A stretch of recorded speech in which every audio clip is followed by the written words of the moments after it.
लगातार, इसके अलावा all India presiding officers conference भी, जिसमें सभी विधानसभाओं के अध्यक्ष या विधान परिषदों के चेयरमैन, उपाध्यक्ष, बाकी विधायक आते हैं, और जो चुनौतियां हम सबके सामने हैं उनको कैसे उनका हम निदान निकालें, इसकी निरंतर कोशिश करते हैं। मुझे लगता है कि आपके दोनों चीजों के बारे में व्यापक जानकारी। Thank you. Good evening sir.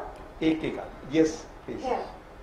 So we spoke of AI, use of AI in parliamentary proceedings and legislative. So can you elaborate on it, how AI will play a role in parliamentary proceedings and legislative proceedings? Also, can you share how do you handle very tough situations in Rajya Sabha when the situation goes out of hands, when they go against the decorum of the Rajya Sabha because it is supposed to be on a higher pedestal? So, सबसे पहले AI के बारे में आप जानते हैं ये evolving technology है। हमारे सभी माननीय सदस्यों ने उसके बारे में अपने विचार, कंसर्न्स और उसके पॉजिटिव उपयोग क्या हो सकते हैं इस पर चर्चा की। निश्चित तौर से इस पर और आगे परामर्श होगा, और अभी आप जानते हैं कि इवॉल्विंग टेक्नोलॉजी है। पर पार्लियामेंट के बारे में आपको एक महत्वपूर्ण सूचना देना चाहूंगा, और हमारे राज्यों की विधानसभा और विधानमंडल भी इसी रास्ते पर है। पहला, जब हम सब 14 में जो मैं सांसद बनकर आया तो हमारे पास जो पेपर्स आते थे, हर सांसद के पास, हर विभाग से जुड़े हुए, अगर हम उन्हें रखें तो वो 2 दिन में कमरे भरते थे, और आज पेपरलेस है पार्लियामेंट। इसी तरह से हमारी विधानसभाओं के बारे में, विधानमंडलों के बारे में अनेक जगह आप जाए पेपरलेस काम हो रहा। तो ये बड़ी प्रगति है 10 वर्षों में। साथ ही we are moving from generic AI to domain specific AI, ये हमारी कोशिश है। और अभी जनवरी में हमारे यहाँ कॉमनवेल्थ के लगभग 52 देशों के स्पीकर्स आए थे। उसमें इस पर स्पेसिफिक सेशन था कि एआई का हम मिलकर कैसे उपयोग करें और कहाँ क्या उसकी चुनौती है, हम कैसे रास्ता निकालें, उस पर भी परामर्श हुआ। तो एक तो एआई के संबंध में जो चीज थी मैंने स्पष्ट किया। आपने राज्यसभा के बारे में पूछा। दरअसल हम सब राज्यसभा के पक्ष के हों, विपक्ष के हों, हम सब मिलकर यह कोशिश करते हैं कि संसद की गरिमा को कैसे बढ़ाना है।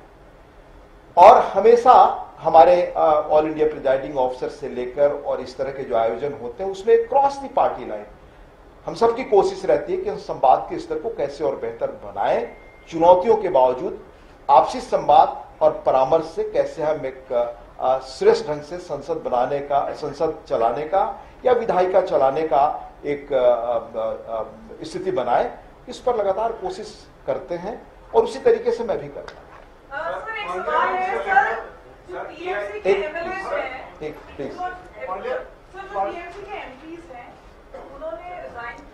लोकसभा से, लेकिन शेखर रॉय है और बाकी कोई कितने एमपीज हैं जिन्होंने रेजिग्नेशन आपको लिखा है, क्या जानकारी बताएंगे? हम यहाँ आपके बीच हैं और हमारे जो बातचीत का विषय था वो मैंने आपको बताया, उसके बारे में जानकारी। पार्लियामेंट से लेकर एआई को आप बता रहे हैं कि लागू कर रहे हैं संसद में भी, विधानसभा में। एक सबसे मेन चीज आती है डेटा सिक्योरिटी को लेकर। एक तो विधानसभा का या संसद का डेटा सिक्योरिटी को लेकर। दूसरा, जो ये कॉन्फ्रेंस हुई है, क्या इसमें इस तरीके की बातों पर चर्चा होती है कि जो राजनीतिक पार्टियों के टकराव संसद में, विधानसभाओं में देखने को मिलते हैं, उनसे किस तरीके से पार पाया जाए? पहला आपने बताया कि एआई के बारे में हमने कहा कि इवॉल्विंग टेक्नोलॉजी है और इसकी सारी चीजों को डाटा से लेकर वो हम काफी सिक्योरिटी पर चर्चा करते हैं और कैसे हम कर सके इसका प्रयास भी कर रहे हैं।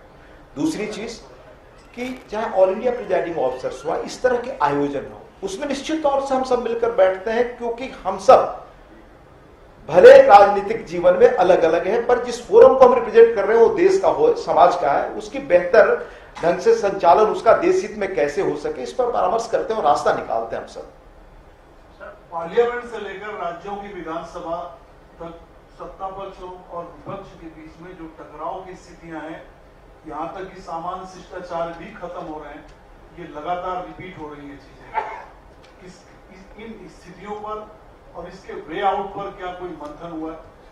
हमने आई थिंक कि शुरू में ही आपको इन्फॉर्म किया कि किस तरह के विषय यहाँ उठते हैं, चाहे इस संवाद में हो या all India presiding officers conference में हो।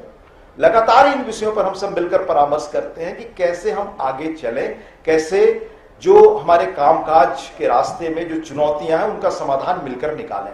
उसी प्रयास के तहत हम सब मिलते हैं और बहुत चीजें हम सब करते भी हैं मिलकर।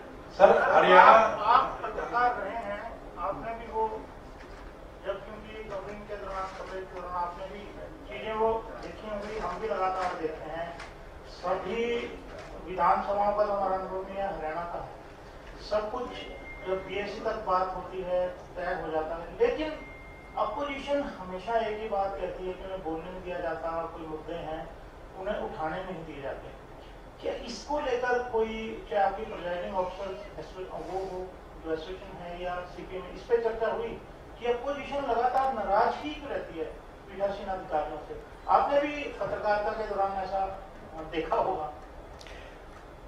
हमने पहले ही उल्लेख किया कि प्रिजाइडिंग ऑफिसर्स कॉन्फ्रेंस में जो भी चैलेंजेस हैं संसदीय जीवन में या विधायिका के जीवन में जो भी या विधायिका चलाने में दिखती है, उन पर चर्चा होती है और उनका हल हम कैसे सब मिलकर निकालें, ये हमारी बातचीत का मुख्य विषय है।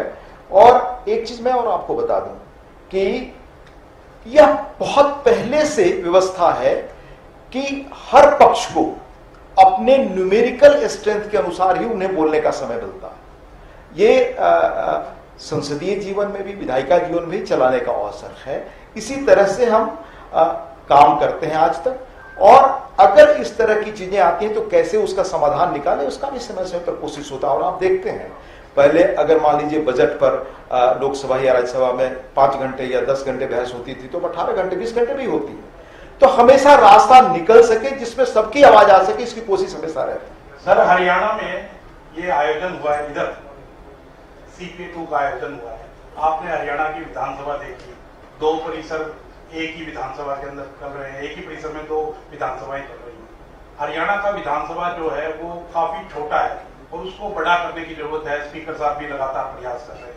क्या कोई इस तरह की बात कॉन्फ्रेंस में भी उठ सकती थी या उठी कि हॉल को बड़ा किया जाए, क्योंकि केंद्र से ही मंजूरी मिलनी है इसकी भी, और क्योंकि अभी परिसीमन होना है, परिसीमन के समय विधायक बढ़ेंगे तो उस समय जरूरत बड़े हॉल की पड़ेगी। आपको मैंने स्पष्ट किया कि 2 दिनों के अंदर किस विषय पर परामर्श हुआ, यहाँ यही हमारा एजेंडा था। हमने इसी पर चर्चा की, इसके अतिरिक्त किसी और चीज पे हमारी बातचीत नहीं हुई। मेरा सवाल ये है, क्रॉस कर लेंगे वो बेंचमार्क जो नेहरू जी का है, कैसे देखते हैं प्राइम मिनिस्टर मोदी का पूरा जो 12 साल का हमने बताया कि 2 दिनों का हमारा आयोजन जिन विषयों पर था उसके बारे में पर्याप्त जानकारी हमारे हरियाणा के विधानसभा अध्यक्ष ने दी। इसी से रिलेटेड बता दो हुई है, इससे क्या आगे सुधार होगा, क्या निकल कर आया है हरियाणा विधानसभा में या फिर हर ऐसे आयोजन के बाद कैसे और बेहतर ढंग से हम काम कर सकें, यह बात तो कम से कम एक सार्वजनिक जीवन में आती है। और हमारे विधायक, हमारे माननीय सांसद पक्ष के हों और विपक्ष के हों, अपना संसदीय आचरण और श्रेष्ठ कैसे कर सके, इस पर आत्मंथन करते हैं, सोचते हैं, आपस में संवाद हम करते हैं। निश्चित तौर से इसका भी असर पड़ेगा। I have already replied to your question.